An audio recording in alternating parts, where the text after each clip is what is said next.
ចាសួស្តីឥឡូវយើងចូលដល់មេរៀនថ្មីរបស់យើងគឺជំពូកថ្មីសំទោសមិនមែនមេរៀនថ្មីជំពូកថ្មីគឺជំពូកទី3និយាយអំពី socialization គឺសង្គមភាពរមណីយកម្មអញ្ចឹងតើអីទៅគឺចាជំរាបសួរបងប្អូនទាំងអស់គ្នាលោកគ្រូអ្នកគ្រូដែលនៅក្នុងក្រុមនៅនេះយើងចូលដល់ជំពូកថ្មីមួយទៀត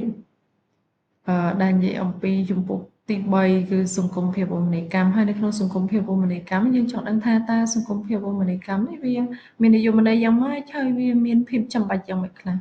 តែសង្គមភាពរមណីយកម្មគឺជា process មួយដែលធ្វើដោយសង្គមឬក៏ដោយអ្នកណាម្នាក់ដើម្បីឲ្យមនុស្សយើង fully human ឬក៏ more approach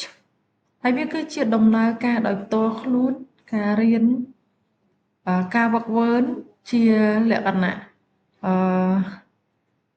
ជាលក្ខណៈស្តង់ដារហើយដោយមានការជឿជាក់ទៅលើ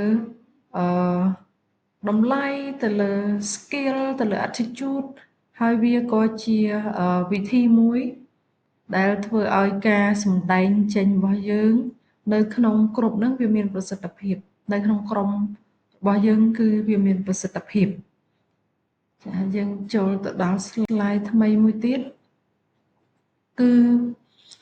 the goal of society មានន័យថាគោលដៅនៃសង្គមភាពរមណីយកម្មអញ្ចឹងគោលដៅនៃសង្គមភាពរមណីយកម្មរបស់យើងគឺយើងមិនដឹងហើយមិញគឺយើងនិយាយអំពីភាពចាំបាច់របស់សង្គមភាពរមណីយកម្មគឺមានន័យថាបង្ហាត់បង្រៀនមនុស្សឲ្យคล้ายទៅជាមនុស្សពេញលក្ខណៈមនុស្សនៅក្នុងនេះគឺនិយាយអំពីឥឡូវនេះគឺនិយាយពីគោលដៅនៃសង្គមភាពរមណីយកម្មមានន័យថាការប្រតិបត្តិដោយផ្ទាល់ខ្លួនហើយគោលដៅចាំបាច់របស់ពួកគាត់គឺធ្វើយ៉ាងម៉េចឲ្យមនុស្សម្នាក់គឺជាមូលដ្ឋាននៃក្រុមមួយនៃក្រុមមួយដែលគាត់នៅជាមួយអញ្ចឹងហើយសង្គមភាពរមណីយកម្មវាមានគោលដៅរបស់វាដូចជាលោកគ្រូនេះហើយនឹងលោក Sligny នេះនៅក្នុងឆ្នាំ1973បាននិយាយថាសង្គមភាពរមណីយកម្មគឺមាន5ចំណុចនៅក្នុងនេះដែលមាន5ចំណុចដោយផ្ទាល់ខ្លួនដែលមានតាំងពីការណែនាំឬក៏បង្ហាត់បង្រៀនក្មេងតាំងពីកើតមកឲ្យគាត់ចេះចូលប្រគុណដោយខ្លួនឯងឲ្យគាត់ចេះធ្វើអីដោយផ្ទាល់ខ្លួនដោយមិនចាំបាច់ពឹងទៅដល់អ្នកណាម្នាក់នៅក្នុងការរស់នៅរបស់គាត់ទេអញ្ចឹងទី1គឺសេចក្តីប្រាថ្នា to instill គឺសេចក្តីប្រាថ្នាទី1ហើយបន្ទាប់ពីគាត់ដឹងថាអីជាសេចក្តីប្រាថ្នាហើយគឺប្រាប់គាត់អំពីច្បាប់នៅក្នុងសង្គមនោះហើយទី3គឺបង្រៀនគាត់អំពីជំនាញដែលគាត់អាចនឹងរស់នៅដោយផ្ទាល់ខ្លួនពេលណាដែលគាត់មានជំនាញគាត់អាចរស់នៅដោយផ្ទាល់ខ្លួនហើយចំណុចមួយទៀតនោះគឺការបង្រៀនអំពី community ឬក៏ norm មានន័យថាអនុលោមតាមបទដ្ឋានយើងបង្រៀនគាត់ឲ្យគាត់ធ្វើតាមបទដ្ឋានឲ្យគាត់គោរពច្បាប់គោរពអីចឹងទៅហើយចុងក្រោយគឺអត្តសញ្ញាណមានន័យថាបង្កើតអត្តសញ្ញាណតខ្លួនដែលអាចទទួលយកបាននឹងស្ថាបនាមានន័យថាគាត់ធ្វើអីមួយដោយផ្ទាល់ខ្លួនប៉ុន្តែត្រូវតែឲ្យទទួលយកបានដែរហើយនៅក្នុងនាមស្ថាបនាតែយើងទៅ slide បន្ទាប់ទៀតនៅនេះគឺនិយាយអំពីទី3គឺ human biological base ហើយនឹង capacity នៅក្នុងនេះគឺបទដ្ឋានជីវសាស្ត្ររបស់មនុស្សសមត្ថភាពនិងសង្គមភាពរមណីយកម្មអញ្ចឹងនៅក្នុងហ្នឹងមានន័យថាមនុស្សយើងគឺមិនមែនដូចជាអីគេនេះចាមិនមែនដូចជាវងសត្វទេអញ្ចឹងមនុស្សយើងគឺជាក្រុមមួយដែលគេហៅថាក្រុមដែលអាចនឹង ដែលអាចចាត់ទុកថាជាជីវសាស្ត្រមួយដែលសំខាន់មែនទែននៅក្នុងនេះគេដាក់ថា necessary biological វាជីវសាស្ត្រមួយដែលសំខាន់ដែលពិសេសហើយនៅក្នុងមនុស្សយើងបងប្អូនដឹងហើយមនុស្សយើងខុសពីសត្វគឺត្រង់កន្លែងដែលយើងចេះដឹងខុសដឹងត្រូវជាងគេដាក់ថា the following as the key biological នៅក្នុងនេះមាន characteristic of human being on which socialization is based ជាងមាន absent ហើយនឹងមាន absence of instinct ហើយ social contact need longer យើងបានដឹងហើយថាមនុស្សយើងបែងចែកជាប្រមាណទី1គឺនិយាយអំពីក្មេងនៅក្នុងនេះគេដាក់ថា childhood dependence អញ្ចឹងក្មេងឬក៏កុមារអញ្ចឹងទៅអញ្ចឹងក្មេងៗរៀនដូចយើងត្រឡប់ទៅស្លាយចាស់វិញក្មេងៗរៀនជាដំបូងគេរៀនក្នុងការដែលចូលបង្គន់ពេលកើតមកភ្លាមគេប្រើខោទឹកនោមបន្ទាប់ពីប្រើខោទឹកនោមបងប្អូនដែរត្រូវតែបង្រៀនឲ្យគាត់អាចនឹងចូលបង្គន់ដោយខ្លួនឯងចាអានេះគឺជាមតិរបស់លោក Broom ហើយនឹង Slipney អញ្ចឹងនៅក្នុងនេះគេដាក់ថាបើសិនជាគាត់ absent of instinct មានន័យថាมันមានសភាវគតិអត់មានការគិតត្រឹមត្រូវទេ social contact need មានតម្រូវការទំនាក់ទំនងក្នុងសង្គមហើយមួយទៀតសមត្ថភាពក្នុងការរៀននិងបង្រៀនហើយមួយទៀតនោះគឺសមត្ថភាពក្នុងការប្រើប្រាស់ភាសាហើយចុងក្រោយគឺរយៈពេលនៃកុមារភាពកាន់តែយូរអញ្ចឹងត្រឡប់មកវិញបើកាលណាមនុស្សម្នាក់អត់មានសភាវគតិមានន័យថា autism អញ្ចឹងបើសិនជាក្មេង autism គឺវា lack ទំនាក់ទំនងនៅក្នុងសង្គមមានន័យថា contact need social ហ្នឹងវាអត់មានទេហើយសមត្ថភាពក្នុងការប្រើប្រាស់ភាសាគាត់អត់អាចប្រើប្រាស់ភាសាក្នុងការដែលទំនាក់ទំនងទេបងប្អូនអាចឃើញក្មេង autism គាត់កាយវិការលេចកាត់ចឹងទៅយើងអត់យល់គាត់ខកយើងមកកញ្ញោអីចឹងទៅមានដែរហើយរយៈពេលនៃកុមារភាពរបស់គាត់កាន់តែយូរមានន័យថាគាត់អត់ងាយដឹងក្តីទេគាត់មិនងាយដឹងក្តីដូចជាក្មេងធម្មតាទេចាហើយយើងចូលទៅ slide បន្តទៀតគឺរបៀបនៃការសិក្សាអំពីសង្គមអញ្ចឹងតើការអឺតើយើងនឹងសិក្សាអំពីសង្គមយ៉ាងម៉េចរបៀបនឹងមានអីគេខ្លះចាមានទី1លក្ខខណ្ឌទី2ការនិយាយបង្ហាញអំពីអត្តសញ្ញាណទី3ធ្វើជាគំរូដល់អ្នកជំនាន់ក្រោយនិងចុងក្រោយគឺការដោះស្រាយបញ្ហាចឹងបងប្អូនបានដឹងថាមនុស្សយើងការរស់នៅក្នុងសង្គមមួយឬក៏សង្គមច្រើនឬក៏មនុស្សច្រើនហើយផ្ដុំគ្នាជាក្រុមមួយតែងតែមានបញ្ហាដោយនៅក្នុងនេះប្រាប់ថា yet found to this question sociologists have however identifies four modes of social learning these are conditioning identify talking modeling observe and problem solving អញ្ចឹងគឺមាន4នឹងជារបៀបនៃការសិក្សាពីសង្គមចាយើងទៅដល់ slide ថ្មីមួយទៀតគឺលំនាំនៃសង្គមភាវូបនីយកម្មចាសង្គមភាវូបនីយកម្មចាហើយយើងមើលឃើញថានៅក្នុងនេះគឺលំនាំនៃសង្គមភាវូបនីយកម្មគឺមាន2 There are two broadly classified patterns of socialization these are respective and participant នៅក្នុងនេះគឺយើងបានមើលឃើញថា repressive socialization is oriented towards gaining obedience while participatory socialization is oriented towards gaining the participation of the child punishment of wrong behavior and rewarding and reinforcing good behavior are involved in the two kinds of socialization respectively. To follow is a tabular representation of the two mode of socialization អញ្ចឹងលំនាំក្នុងនេះមានពីរគឺយើងត្រូវតែបង្រៀនក្មេងតូចៗឲ្យចេះធ្វើតាមនៅអ្វីដែលត្រឹមត្រូវ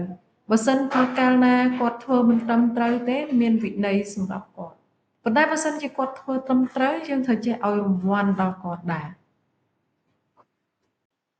ចាយើងចូលដល់ slide ថ្មីមួយទៀតគឺនិយាយអំពី two modes of socialization adapt from Fromm and Sinek ចឹងនៅក្នុងនេះគឺមានការសម្របតាមចឹងសម្របតាមហ្នឹងសម្របតាមអីខ្លះមិននិយាយយើងនិយាយអំពីរបៀបនៃនៃសង្គមភាវូបនីយកម្មប៉ុន្តែឥឡូវនេះយើងនិយាយអំពីរបៀបពីរយ៉ាងនៃសង្គមភាវូបនីយកម្មសម្របតាមអញ្ចឹងរបៀបពីរយ៉ាងនេះសម្របតាមអីគេខ្លះគេដាក់ perspective socialization participatory socialization ហើយនៅក្នុងនេះគឺមាន punishment wrong behavior យើងឲ្យយើងដាក់ពិន័យដល់កុមារដែលធ្វើខុស rewarding good behaviors គឺយើងឲ្យរង្វាន់ទៅអ្នកដែលមានអត្តចរិតល្អ material rewards and punishment symbolic rewards and punishment obedience of child autonomy of child ហើយនឹង non-verbal communication ហើយនឹង verbal communication បន្ទាប់មកគឺមាន communication as common ហើយនឹង communication as interaction parent center socialization child center socialization child discernment of parents with parent discernment of child need family as significant other family as generalization order ចឹងយើងមើលនៅក្នុងនេះគឺវាមានច្រើនចំណុច1 2 3 4 5 6 7 8 16ចំណុចនៅក្នុងនេះដែលយើងមើលឃើញអំពីសកម្មភាពទូទៅរបស់ក្មេងទូទៅដែរតែយើងចូលទៅដល់ slide ថ្មីមួយទៀតគឺយើងនិយាយអំពីប្រភេទសំខាន់ multiple types of socialization ប្រភេទសំខាន់នៃសង្គមភាវូបនីយកម្មនៅក្នុងនេះមាននិយាយថាវាមានភាពខុសគ្នាមានរបៀបខុសគ្នាមានប្រភេទខុសគ្នានៅក្នុងសង្គមភាវូបនីយកម្មអញ្ចឹងមួយគឺយើងបានរៀនហើយថាមនុស្សយើងកើតមកគឺជាទារុនៅឡើយពេលដែលជាទារុនៅឡើយនោះគឺយើងត្រូវការស្លៀកខោទឹកនោមដែលយើងបាននិយាយចឹងអញ្ចឹងនៅពេលដែលគាត់ធំតិចមកយើងបង្រៀនគាត់ឲ្យចូលបង្គន់ប្រើប្រាស់បង្គន់ដោយខ្លួនឯងអញ្ចឹងមនុស្សយើងចែកចេញជាប្រមាណចាមានជាទារុជាកុមារជាមនុស្សពេញវ័យហើយនឹងជាមួយទៀតគេហៅថា full human ចានៅក្នុងហ្នឹងគឺវាមានបែបហ្នឹងមានdesocialization ហើយនឹង resocialization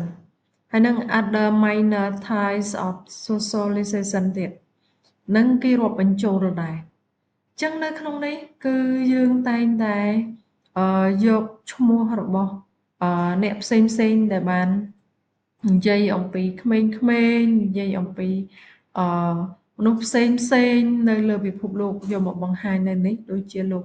Calhoun Chet ហើយនឹង Handling លោក Nixon លោក Soroka ហើយនឹង Martinez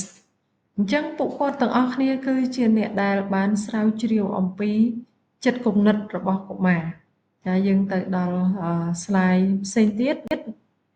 គឺនិយាយអំពីកុមារភាព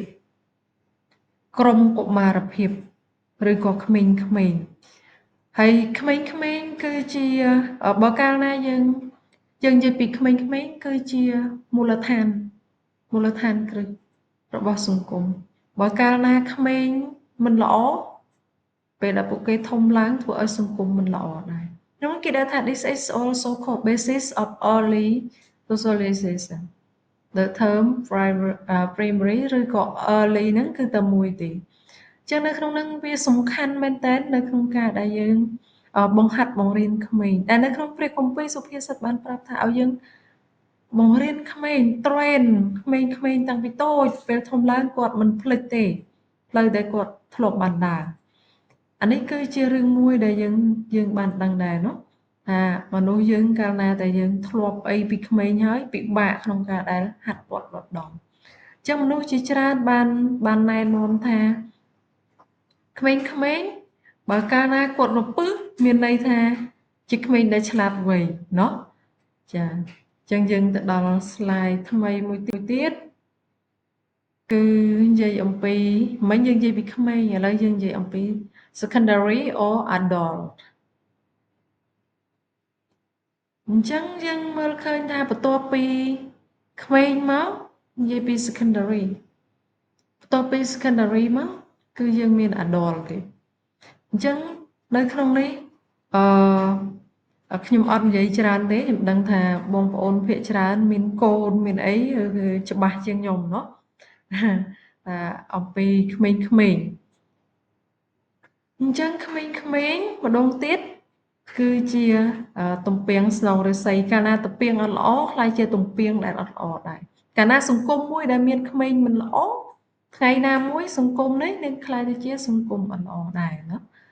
គេយើងទៅ slide មួយទៀតចំណុច C គឺនិយាយអំពីសង្គមភាវគមនីយកម្មនិងការបដិវត្តសង្គមអញ្ចឹងនៅក្នុងនេះខ្ញុំបានចែកចេញជាពីរគឺ desocialization ហើយនិង resocialization អញ្ចឹង desocialization នេះគឺនិយាយអំពី slipping individual of their former lifestyle belief អញ្ចឹងនៅក្នុង lifestyle របស់មនុស្សម្នាក់ៗគឺខុសៗគ្នាតាំងពី attitude តាំងពីតម្លៃតាំងពី skill តាំងពី talent និយាយទៅគឺខុសគ្នាទាំងអស់ប៉ុន្តែសម្រាប់ resocialization គេនិយាយថាប្រហែលជា former របស់គាត់តម្លៃរបស់គាត់គឺអាចយកមកសរុបចូលគ្នាហើយគេប្រមូល delta នឹងទៅវិញដែលគេហៅថាជា former ways of life អញ្ចឹងយើងត្រូវតែធ្វើការអីគេនេះ spending a relatively longer អញ្ចឹងនៅក្នុងនេះវានិយាយអំពីការប្រមូលផ្ដុំការសហការនៅក្នុងក្រុមមួយ renew their memorize សំទោសអញ្ចឹង renew their memorize ហើយនឹង former life ways skill ហើយនឹង knowledge ទាំងអស់ហ្នឹងបូកសរុបចូលគ្នាគេហៅថាការបដិវត្តសង្គមเนาะបដិវត្តសង្គមចាយើងចូលដល់ចំណុច D គឺនិយាយអំពីការគិតទុកជាមុននៃសង្គមភាវគមនីយកម្មអញ្ចឹងការគិតទុកជាមុននេះគឺជា process មួយដែល adaptation នៅក្នុងជីវិតផ្ទាល់ខ្លួននៅក្នុងការរៀននៅក្នុងតម្លៃនៅក្នុងការរក្សាតម្លៃផ្ទាល់ខ្លួននៅក្នុងអត្តចរិតនៅក្នុងskill នៅក្នុង status occupation អីចឹងទៅអញ្ចឹងទាំងអស់នេះគឺបើកាលណាយើងធ្វើទាំងអស់នឹងបានល្អគេថា recruit in the future អញ្ចឹងពួកគាត់អាចរស់នៅបានស្រួលហើយសង្គមក៏ប្រកបដោយការរីកចម្រើនដែរនៅក្នុងមេរៀនយើងបាននិយាយថា it may be difficult to fully anticipate what will happen ប៉ុន្តែទោះបីជាអញ្ចឹងក៏ដោយនៅក្នុងឃ្លាមួយទៀតគេដាក់ថា anticipatory socialization may be not adapt when the nature and scope of life transition is complete ទោះបីជាវាអញ្ចឹងក៏ដោយយើងត្រូវតែ involve the kind of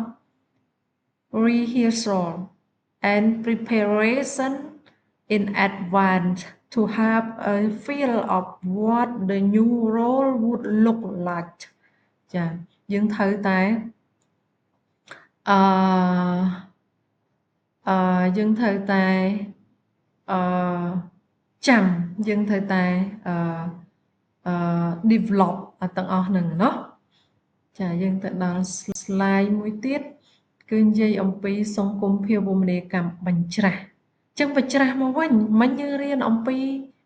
ចំណុចដែលធ្វើឲ្យមនុស្សយើងអភិវឌ្ឍយើងនិយាយអំពីការអភិវឌ្ឍពីកុមារសំទោសពីក្មេងៗគេហៅថាទារុឬក៏ទារិកាមកកុមារចេញពីកុមារមក adult ប៉ុន្តែចេញម្ដងនេះយើងនិយាយអំពីបញ្ច្រាស់เนาะសង្គមភាវូបនីយកម្មបញ្ច្រាស់ចឹងបញ្ច្រាស់មកវិញបញ្ច្រាស់យ៉ាងម៉េច Reverse socialization refers to the process of socialization with dominant ឬក៏ person ដែលជាឪពុកម្ដាយដែលជាអ្នកមើលថែដែលជា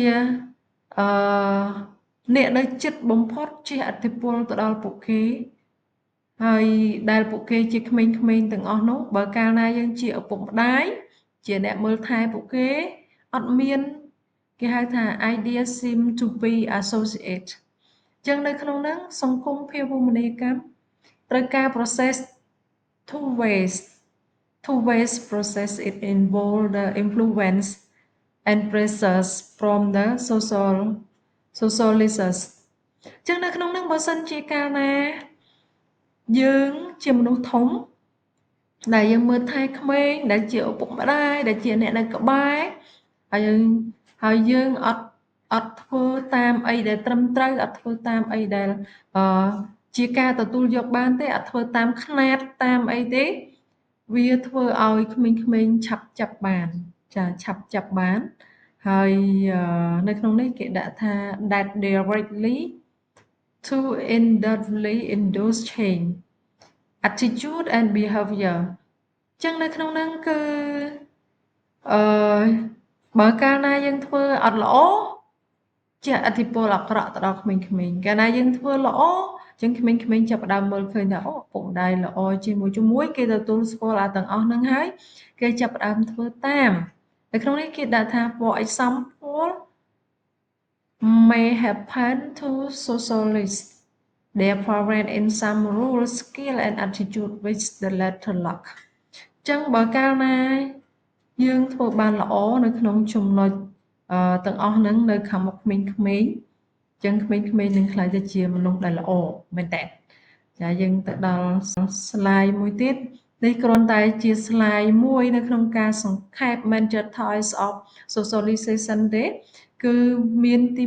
1 primary ឬក៏ childhood socialization ទី2 secondary or adult socialization ទី3 resocialization ហើយ desocialization ហើយនឹង anticipatory socialization ឬហើយនឹងចុងក្រោយគឺ reverse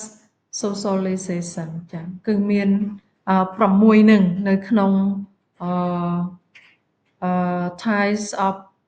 socialization តែយើងទៅដល់ slide ថ្មីមួយទៀតគឺចំណុចទី7ចាចំណុចទី7 action and component of socialization អ្នកតំណាងនិងធាតុផ្សំនៃសង្គមភាវូបនីយកម្មចានៅក្នុងនោះគឺយើងមើលមើលយើងមានច្រើននៅក្នុងនេះគឺមានមានអ្នកតំណាងសង្គមភាវូបនីយកម្មគឺអ្នកតំណាងនេះវាសំទោសអ្នកតំណាងនេះគឺខុសអំពីមនុស្សនៅក្នុងក្រុមខុសគ្នាមិនមែនអ្នកតំណាងនេះមិនមែនគ្រាន់តែជាអ្នកនៅក្នុងក្រុមទេប៉ុន្តែគាត់ជាអ្នកតំណាងឲ្យក្រុមទាំងមូលអ្នកតំណាងឲ្យសង្គមទាំងមូលដែលខ្មែរយើងមានរដ្ឋមន្ត្រីចឹងទៅជាអ្នកតំណាងឲ្យប្រជាជនទាំងមូលគេហៅថាតំណាងរាស្ត្រចឹងទៅเนาะ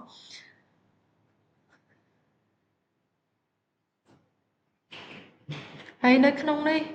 អ្នកតំណាងរាស្ត្រត្រូវតែជាម្នាក់ដែល train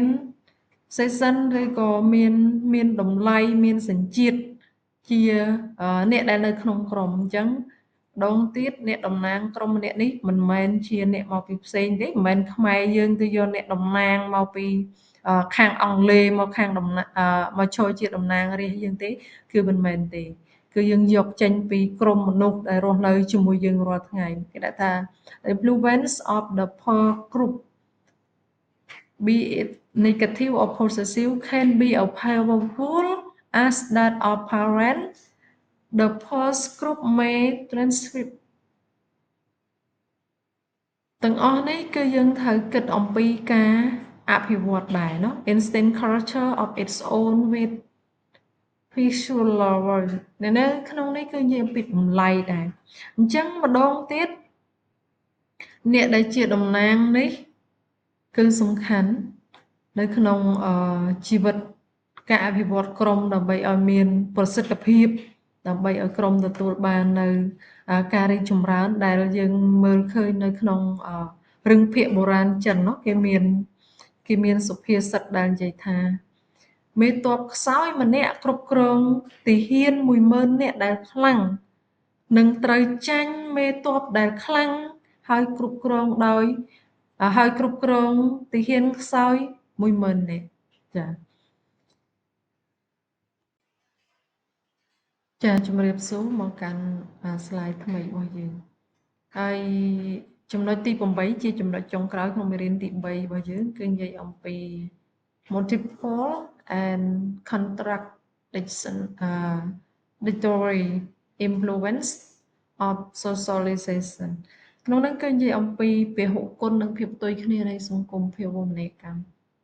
អញ្ចឹងរហូតមកដល់ពេលនេះរូបភាពនៃ socialization present may seem to be based toward two structural functional views of society ហើយនឹងជាមួយនឹងសង្គមភាវូបនីយកម្មនៅនេះតកតងទៅនឹង sense របស់មនុស្សយើងតកតងទៅនឹង idea តកតងទៅនឹងការមើលពីខាងក្រៅទៅមានន័យថារូបរាងខាងក្រៅហើយមានគំនិត2 3បានលេចឡើងនៅក្នុងការ balance រូបភាពទាំងអស់ហ្នឹងគឺយើងបានមើលឃើញអំពីបើសិនបើយើង take a good example interesting for health science student it would be important in this regard ចឹងយើងដឹងហើយថាម្ដងទៀតជួនកាលក្មេងខ្លះគឺគាត់ចាប់ផ្ដើមទទួលសេនមកពីឪពុកម្ដាយសេនល្អអញ្ចឹងទៅក៏ល្អអញ្ចឹងទៅសេនអត់ល្អក៏មិនល្អអញ្ចឹងទៅក៏ប៉ុន្តែសម្រាប់សង្គមភាវូបនីយកម្មយើងផ្ដោតសំខាន់ទៅលើការអភិវឌ្ឍក្មេងៗការអភិវឌ្ឍក្មេងៗដើម្បីឲ្យក្លាយទៅជាមនុស្សពេញលក្ខណៈមានន័យថាដែលក្នុងមេរៀនយើងនិយាយអំពី fully human ដែលនៅក្នុងនោះfully human គឺគេសំដៅទៅលើអ្នកដែលអាចជួយខ្លួនឯងបានមានន័យថាក្មេងៗដែលគាត់រៀនចប់ហើយគាត់មានការងារធ្វើគាត់អាចនឹងគ្រប់គ្រងខ្លួនឯងក៏មានទំនួលខុសត្រូវនៅលើជីវិតរបស់គាត់ផ្ទាល់តែម្ដងចានេះគឺជាចំណុចចុងក្រោយរបស់យើងចាប់ផ្ដើមនិយាយអំពីសំណួរដើម្បីនឹងរំលឹកមេរៀនរបស់យើងគឺមានប្រមាណសំណួរនេះបងប្អូនអាចធ្វើហើយអាចថតជាវីដេអូក៏បានផ្ញើជា source ឲ្យមកខ្ញុំក៏បានដែរអានេះគឺជាមេរៀនទី3របស់យើងអញ្ចឹងមេរៀនទី3របស់យើងសម្រាប់ថាចប់ដោយបរិបូរណ៍ប៉ុណ្ណេះសិនเนาะអរគុណច្រើនព្រះអង្គប្រទានពរទាំងអស់គ្នា